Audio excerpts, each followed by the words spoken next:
Hello friends, आप सभी का स्वागत है ग्रीन इंडिया फैमिली चैनल पर। तो हम शुरू करने वाले इतिहास का रिमाइंडर बुक जो है द एम पब्लिकेशन का, उसी से इतिहास शुरू करते हैं।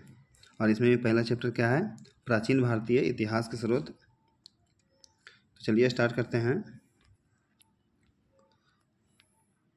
और देखते हैं। और इसको बहुत सारे वीडियोज़ में इस पूरे किताब को मैं पूरा करने का कोशिश करूँगा। छोटा छोटा वीडियो आएगा और इससे छोटा छोटा वीडियोस क्या होता है कि आप देखने में मन नहीं उगता और जल्दी याद हो जाता है। चलिए शुरू करते हैं। पहले क्वेश्चन से कि भारतीय इतिहास को अध्ययन की दृष्टि से 3 भागों में बांटा गया है।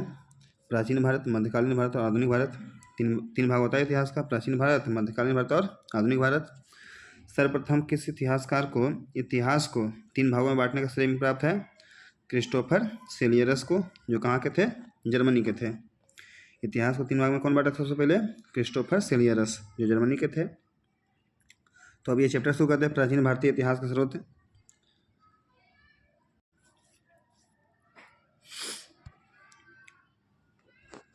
इतिहास के तहत अध्ययन किया जाता है किसका? अतीत का। जो इतिहास के तहत हम अध्ययन करते हैं, किसका अध्ययन करते हैं? तो अतीत का करते हैं, बीते हुए बातों का करते हैं। किसने कहा कि इतिहास अतीत एवं वर्तमान के बीच अंतहीन वार्ता है? तो E.H. कार ने कहा था। E.H. कार ने क्या कहा था कि इतिहास अतीत और वर्तमान दोनों के बीच का क्या है? अंतहीन वार्ता, यानी गुप्त वार्ता है। अगला है, किस इतिहास दर्शन शास्त्री ने कहा था समस्त इतिहास समकालीन इतिहास है? बेनेडिक्टो क्रोचे ने कहा था। समस्त इतिहास समकालीन इतिहास है, कौन कहा था? बेनेडिक्टो क्रोचे ने कहा था। किस इतिहासकार ने कहा था कि सच यह है कि इतिहास में अतीत वर्तमान के साथ बदलता है? तो ओकसाट ने कहा था। किसने कहा था? ओकसाट ने कहा था। अगला कि संपूर्ण इतिहास विचारों का इतिहास है, ये कॉलिंगवुड ने कहा था। संपूर्ण इतिहास विचारों का इतिहास है, किसने कहा था? कॉलिंगवुड ने कहा था। किसने स्पष्टता कहा कि इतिहास के समस्त निष्कर्ष युक्ति संगत साक्ष्यों पर आधारित होते हैं? तो थ्यूसीडाइसियस ने कहा था। किसने कहा था? थ्यूसीडाइसिस ने कहा था। इतिहास के पिता की उपाधि किसे प्राप्त है? हेरोडोटस को। यानी इतिहास का पिता, फादर ऑफ हिस्ट्री किसे कहा जाता है?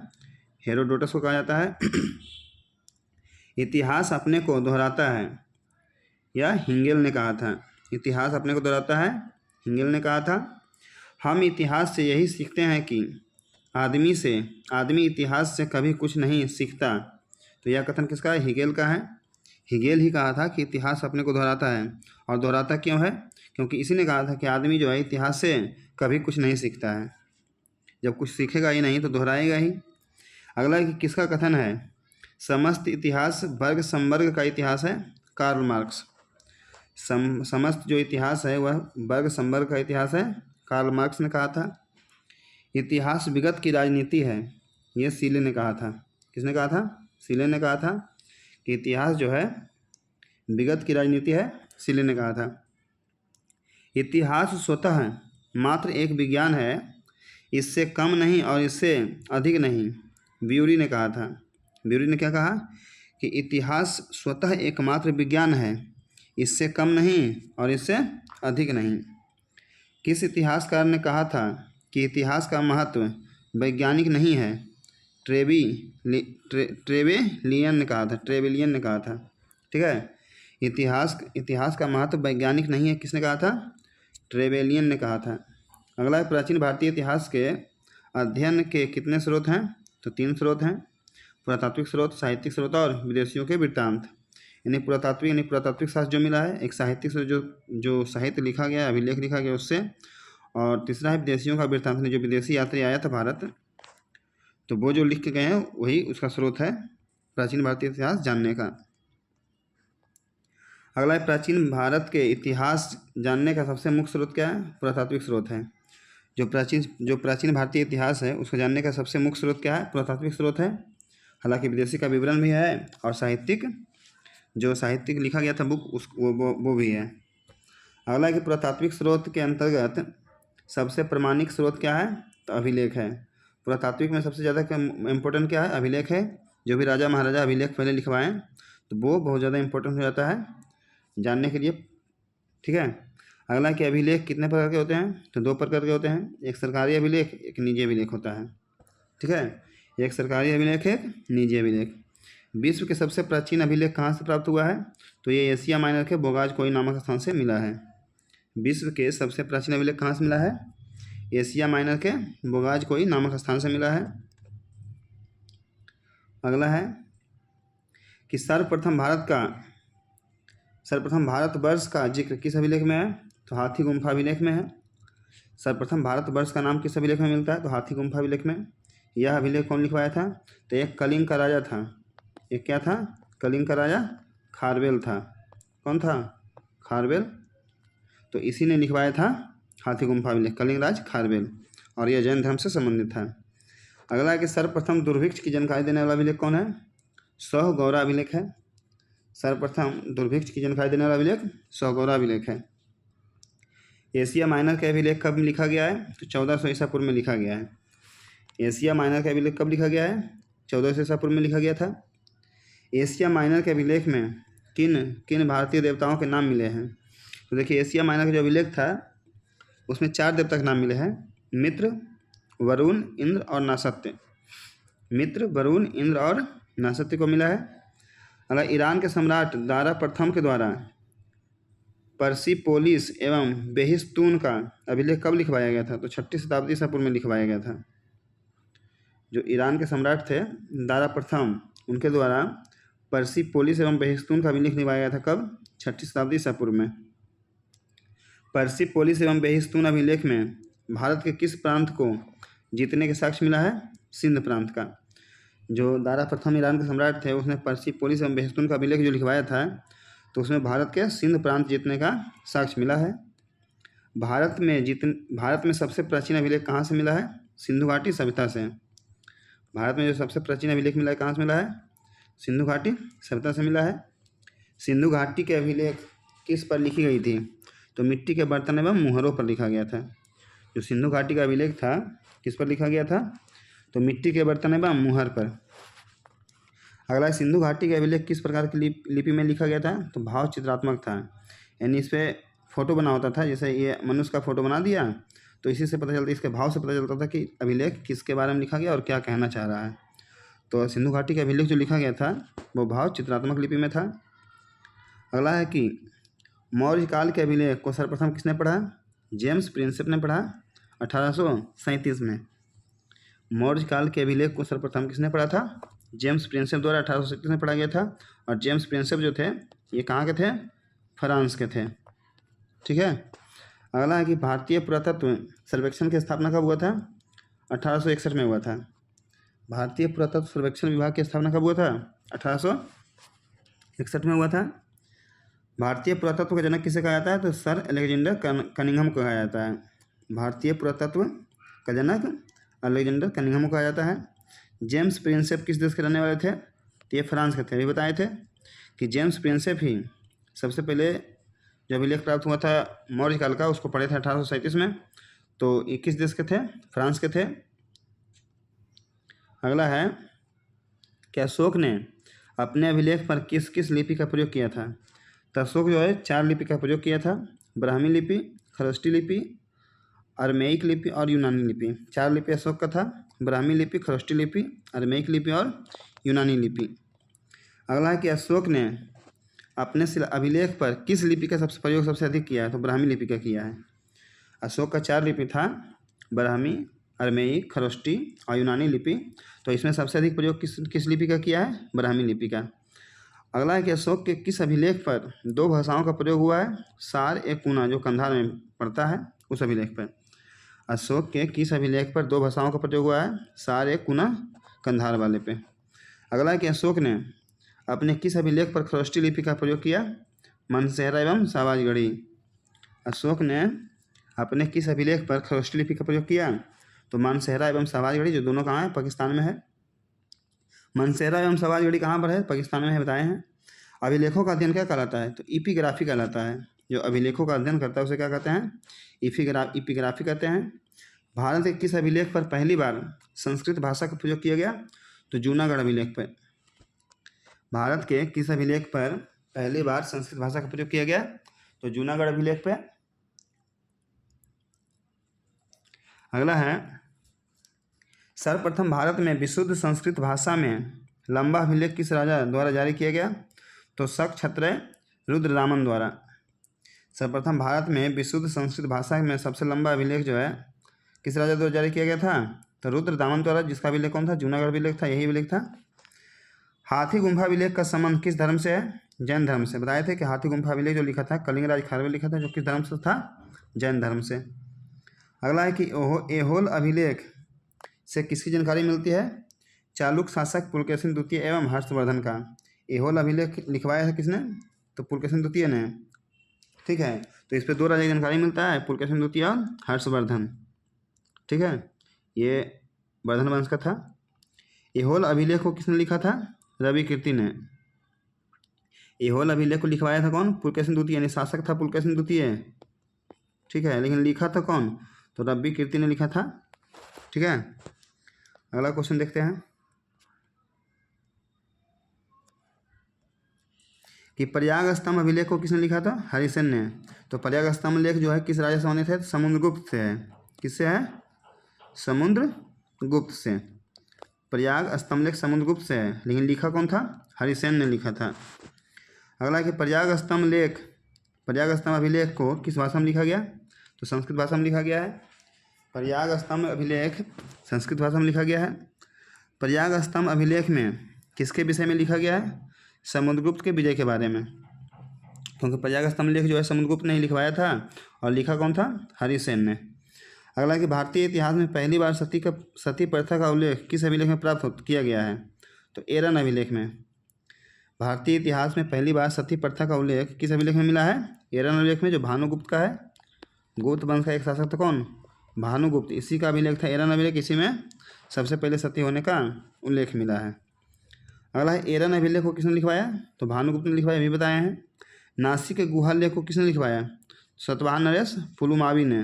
नासिक के गुहा लेख को सतवाहन नरेश पुलुमावी ने। लेकिन नासिक अभिलेख कहेगा तो हो जाएगा गौतमी बलश्री हो जाएगा। अगला है कि मंदसौर अभिलेख को किसने लिखवाया था? तो मालवा नरेश यशोवर्मन ने। मंदसौर अभिलेख किसने लिखवाया था? मालवा नरेश यशोवर्मन ने।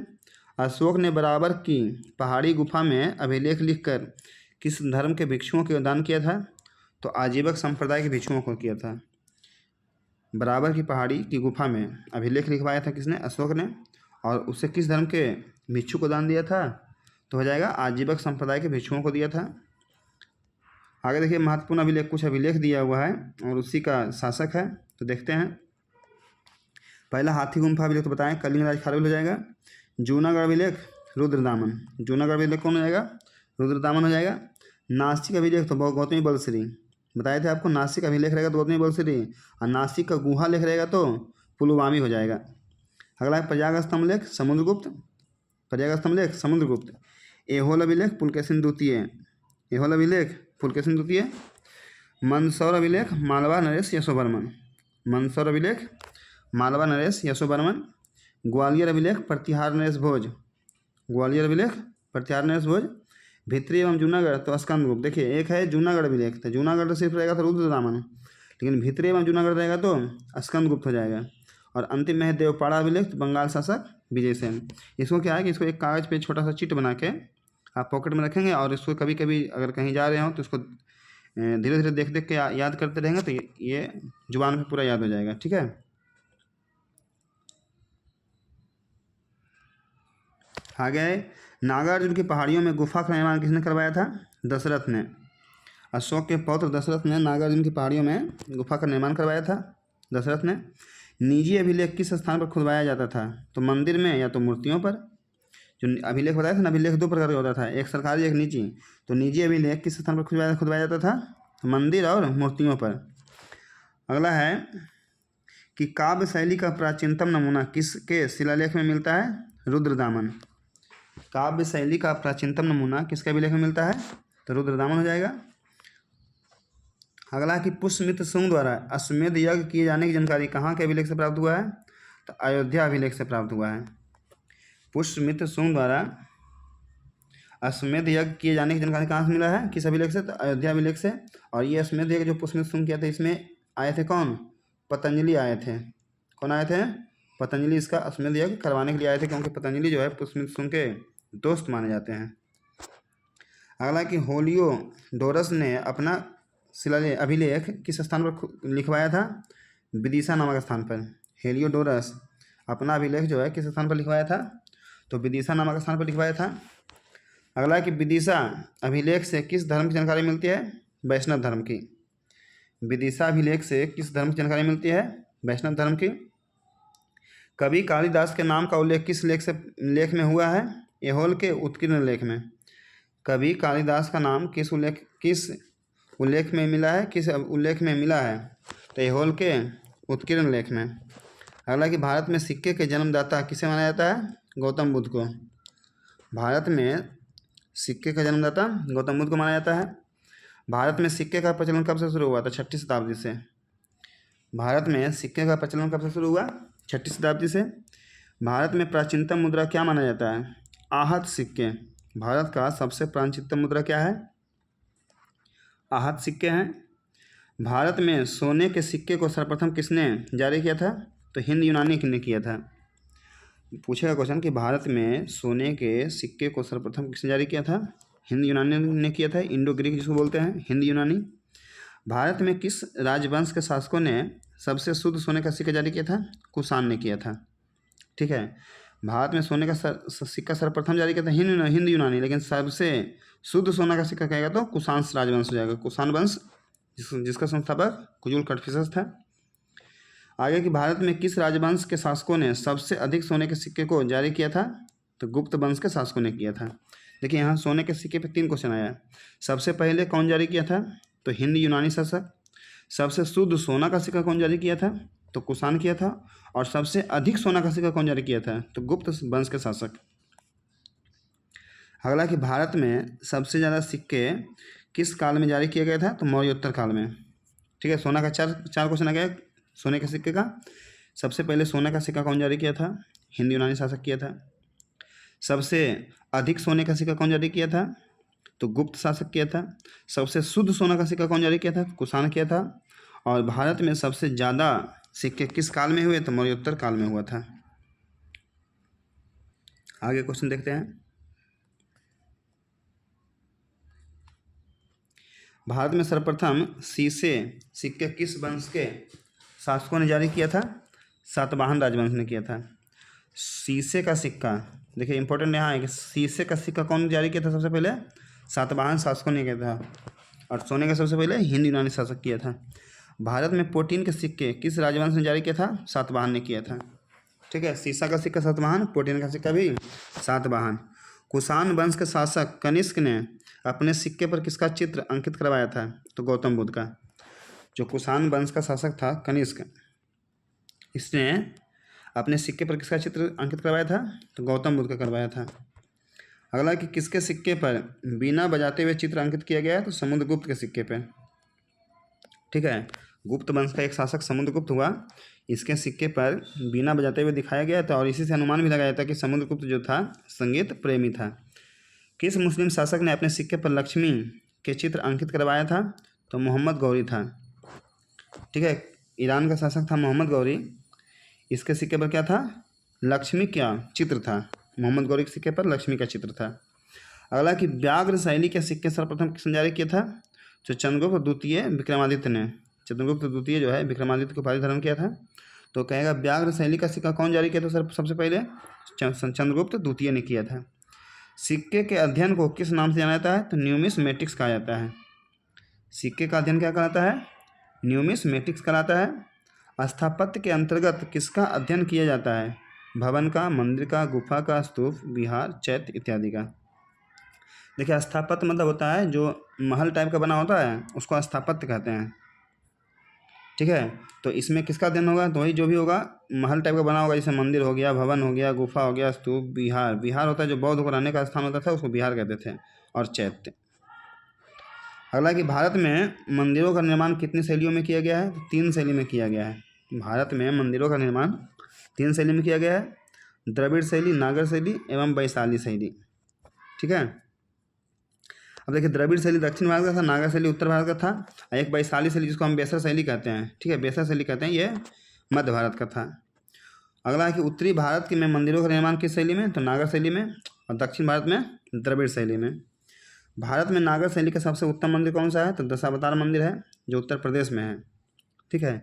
भारत में नागर शैली का सबसे उत्तम मंदिर कौन सा है, तो दशावतार मंदिर है, जो उत्तर प्रदेश में है।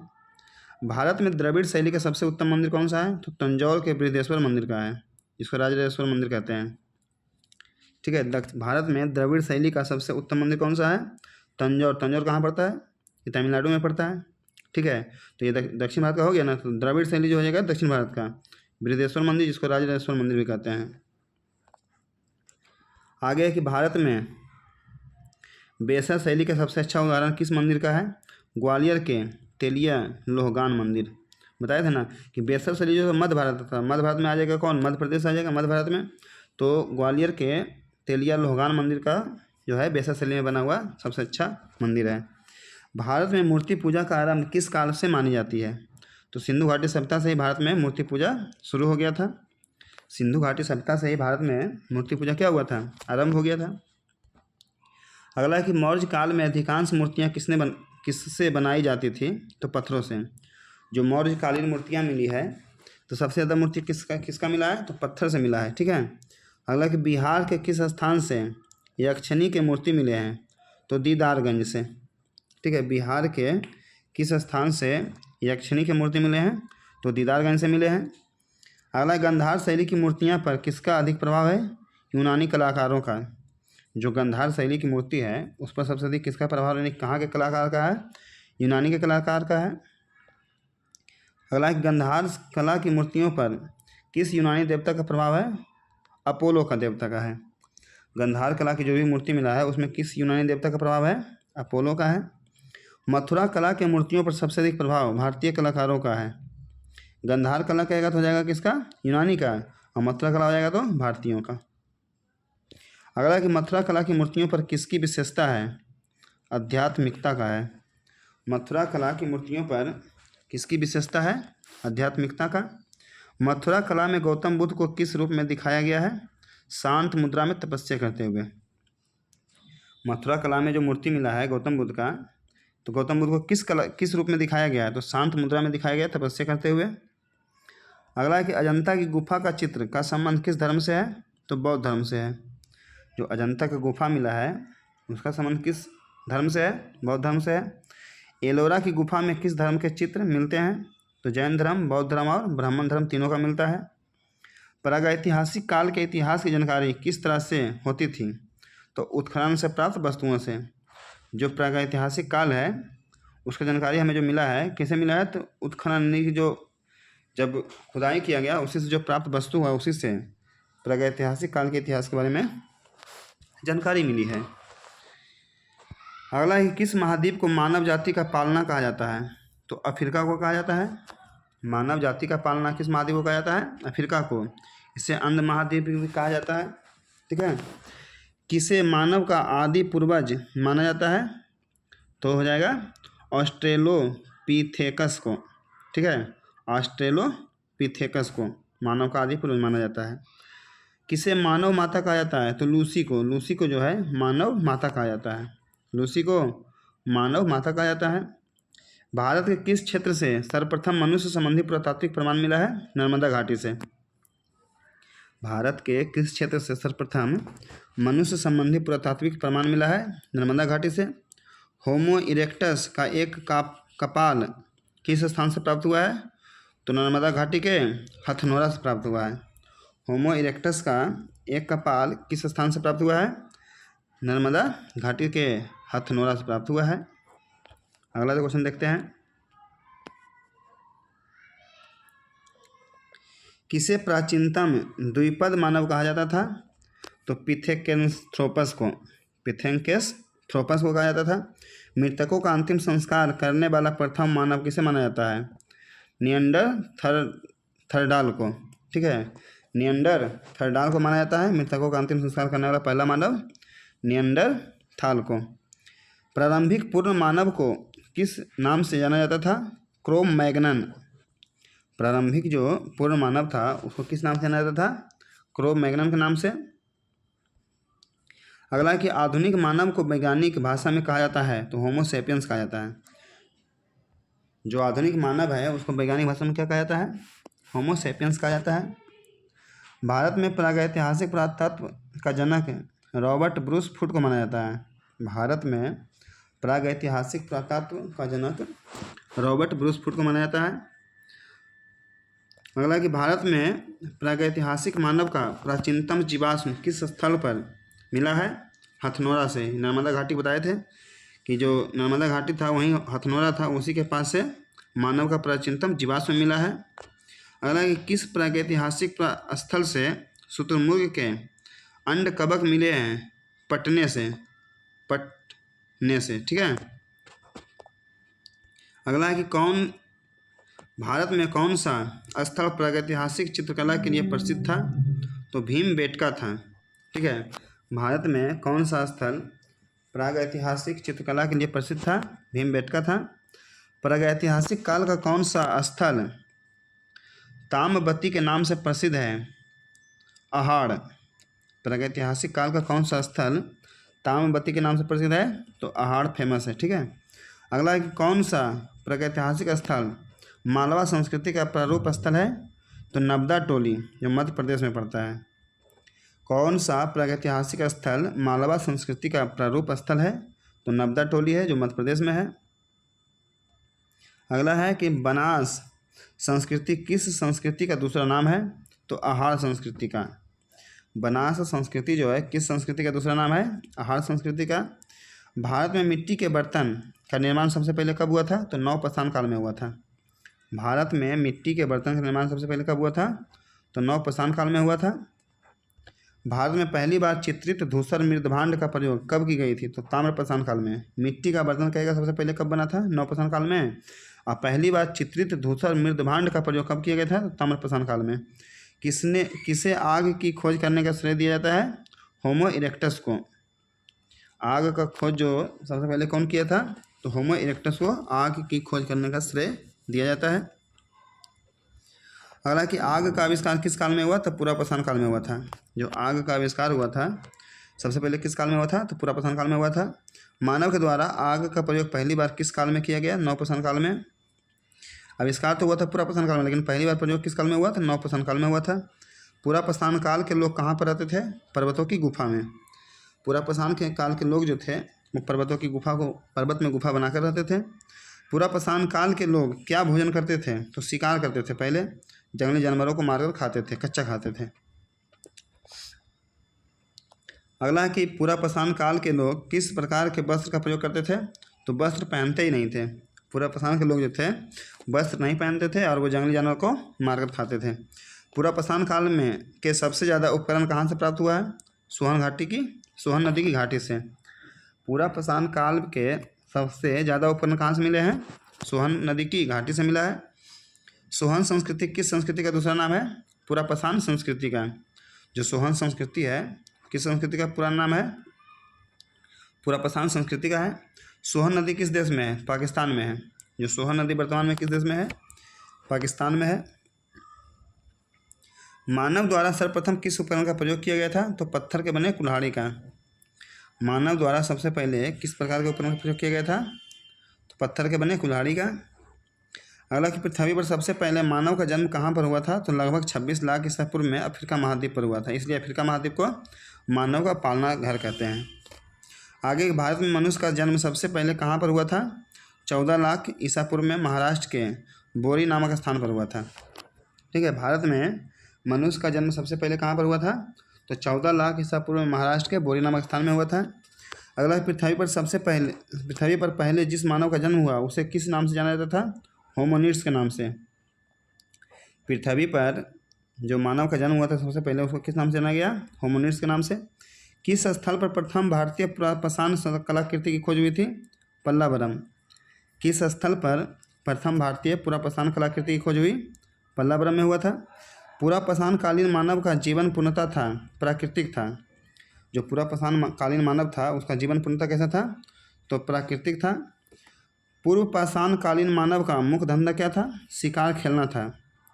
पूर्व पाषाण कालीन मानव का मुख्य धंधा क्या था? शिकार खेलना था। भारत में पूर्व प्रस्तर युग में अधिकांश औजार बने थे, स्फटिक यानी पत्थर का बना था।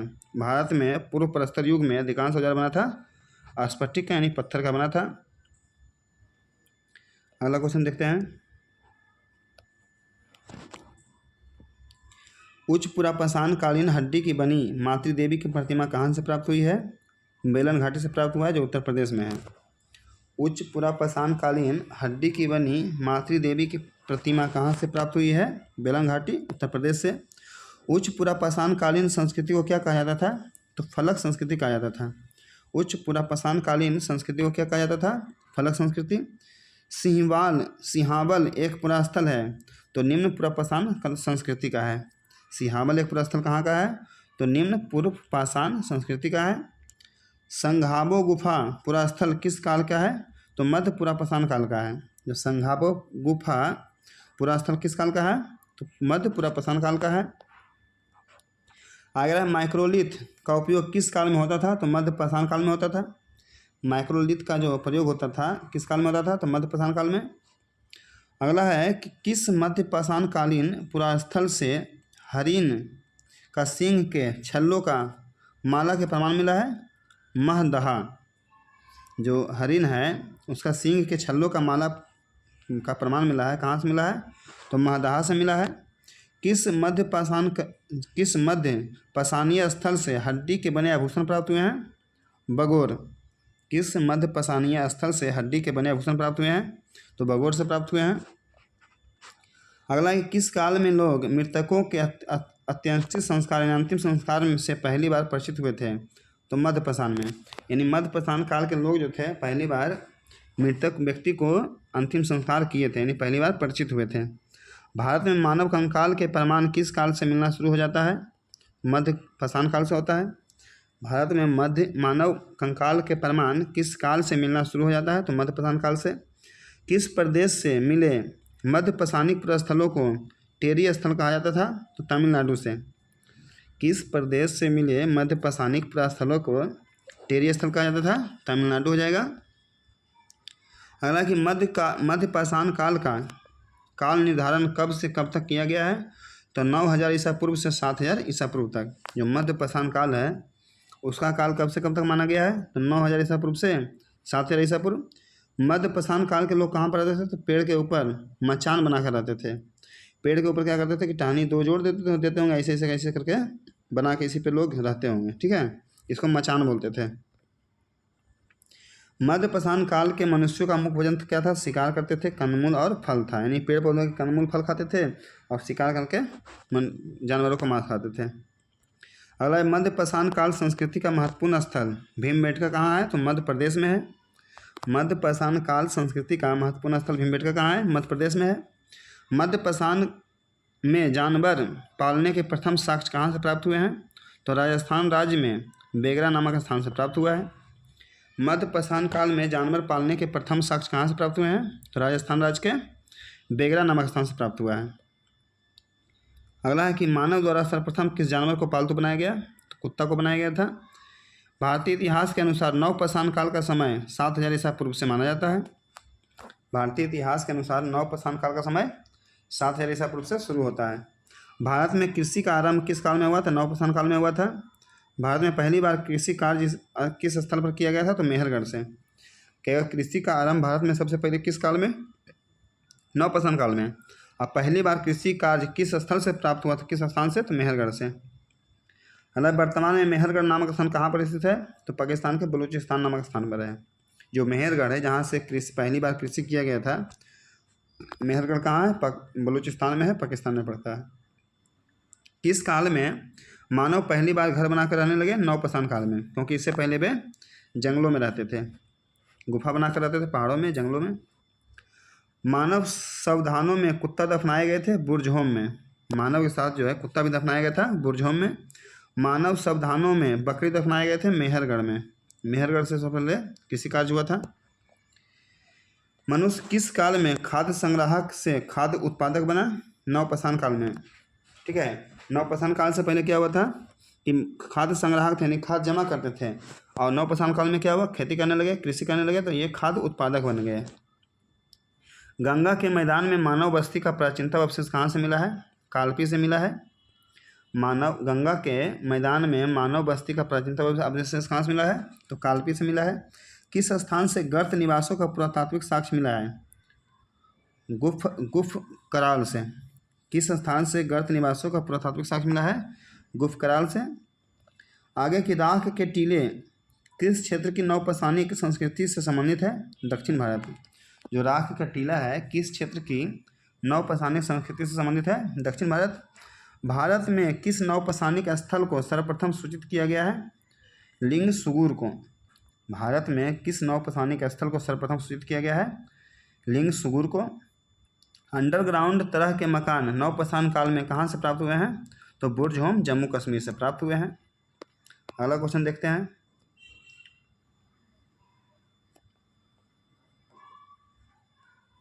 नवपसान काल में चावल उपजाने के प्रथम साक्ष्य कोल्डिबा से प्राप्त हुआ, जो उत्तर प्रदेश में है। नवपसान काल में चावल उपजाने का प्रथम साक्ष्य कोल्डिबा से मिला है। और नवपसान काल में कृषि का सबसे पहला काम कहाँ हुआ था? तो ये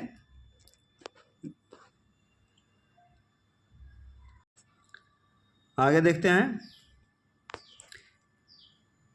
कि बिहार के किस स्थान से हड्डी के बने औजार एवं उपकरण मिले हैं? चिरांद एवं सोनपुर से। बिहार राज्य के किस स्थान से हड्डी के बने औजार एवं उपकरण मिले हैं? चिरांद एवं सोनपुर से। वर्तमान में चिरांद स्थल बिहार के किस जिला में है? तो सारण जिला में पड़ता है। मानव के द्वारा पहली बार वस्त्र का प्रयोग कब किया गया था? तो नवपसान काल में किया गया था। मानव के द्वारा पहली बार वस्त्र का प्रयोग नवपसान काल में किया गया था। हालांकि पहली बार पत्थर के औजार को पॉलिश कब की गई थी? तो नवपसान काल में। पत्थर के औजार को पॉलिश कब की गई थी? नवपसान काल में। भारत में किस एक गुफा में पूरा पाषाण काल, मध्य पाषाण काल एवं नवपाषाण काल के चित्र मिले हैं? जब भोपाल के पास भीमबेटका गुफा है मध्य प्रदेश में, वहीं मिला है पूरा पाषाण काल का भी, मध्य पाषाण और नवपाषाण काल का चित्र एक साथ मिला है। मानव द्वारा सर्वप्रथम प्रयुक्त किया गया धातु कौन सा था? तो तांबा था। मानव द्वारा सर्वप्रथम प्रयुक्त धातु कौन सा था? तांबा। विश्व स्तर पर तांबे की खोज सर्वप्रथम किस सभ्यता एवं संस्कृति के लोगों द्वारा किया गया था? सुमेरिया की सभ्यता। विश्व स्तर पर तांबे की खोज सबसे पहले किस सभ्यता एवं संस्कृति के लोगों द्वारा किया गया था? सुमेरिया की सभ्यता। सुमेरिया की सभ्यता के लोगों के द्वारा तांबे की खोज कब किया गया था? तो 5000 ईसा पूर्व में किया गया था। भारत में पहली बार किस सभ्यता के लोगों ने लिपि भाषा का प्रयोग किया? हड़प्पा सभ्यता के लोगों ने किया था। भारत में सबसे पहले किस सभ्यता के लोगों ने लिपि भाषा का प्रयोग किया? तो हड़प्पा सभ्यता के लोगों ने। भारत में बड़े बड़े गांव की स्थापना पहली बार कब हुई? तो ताम्रपाषाण काल में हुआ था। भारत में बड़े बड़े गांव की स्थापना सब पहली बार कब हुआ था? ताम्रपाषाण काल में हुआ था। अगला है कि ताम्रपाषाण काल के लोगों को मरने के बाद कहाँ पर दफनाया जाता था? तो कमरे के फर्श के नीचे। ताम्रपाषाण काल के लोगों को मरने के बाद कहाँ पर दफनाया जाता था? कमरे के फर्श के नीचे। ताम्रपाषाण काल के लोग मृद भांड को किस रंग से कलर करते थे? काले एवं लाल। ताम्रपाषाण काल के लोग मृद भांड को किस रंग से कलर करते थे? काले एवं लाल। ताम्र निर्मित सारथी युक्त रथ खिलौना किस स्थान से मिला है? तो दैमाबाद। ताम्र निर्मित सारथी युक्त रथ खिलौना कहाँ से मिला है? दैमाबाद से मिला है। ताम्रपाषाण काल के लोग किस प्रकार के मकान में रहते थे? पके हुए ईंट के मकान में रहते थे। ताम्रपाषाण काल के लोग किस प्रकार के मकान में रहते थे? पके हुए ईंट के मकान में रहते थे। अगला कि ताम्रपाषाण के लोग किस प्रकार के भोजन करते थे? शाकाहारी एवं मांसाहारी